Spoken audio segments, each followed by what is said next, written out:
एक बार गौतम बुद्ध भ्रमण करते हुए किसी गांव में पहुंचे। इस गांव का प्रधान साधु संतों भिक्षुओं को पसंद नहीं करता था।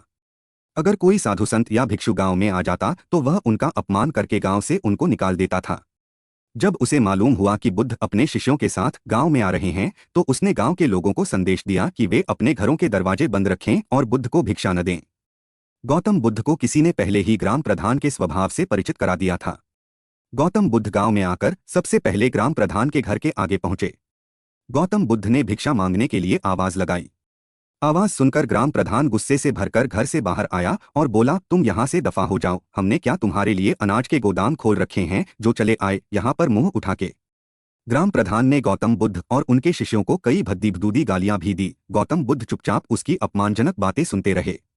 जब वह बोल चुका तब उन्होंने कहा, हे ग्राम प्रधान, आप मेरी एक बात का जवाब दें।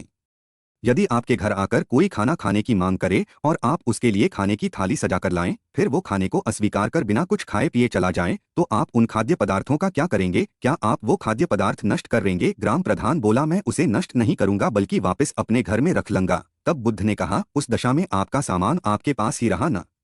इसी प्रकार आपक घर आकर हमने भिक्षा मांगी और बदले में आपने हमें अपशब्द कहे। भिक्षा में दिए इन अपशब्दों को हमने अस्वीकार कर दिया, इसलिए आपके अपशब्द आपके पास ही रह गए। ग्राम प्रधान को गौतम बुद्ध की बातों का मतलब समझ में आ गया। उसने बुद्ध से माफी मांगी और भविष्य में ऐसा न करने का वचन दिया। सार यह है कि जब हम किसी को अपशब्द कहते हैं या गाली देते हैं तो हम अपनी ही जुबान और कर्म खराब करते हैं। जिसको हम अपशब्द कह रहे हैं उसका कुछ नहीं बिगड़ता। अपशब्दों और गाली गलौज से बनते काम बिगड़ जाते हैं, जबकि संयम और मीठी वाणी से बिगड़े हुए काम भी बन जाते हैं।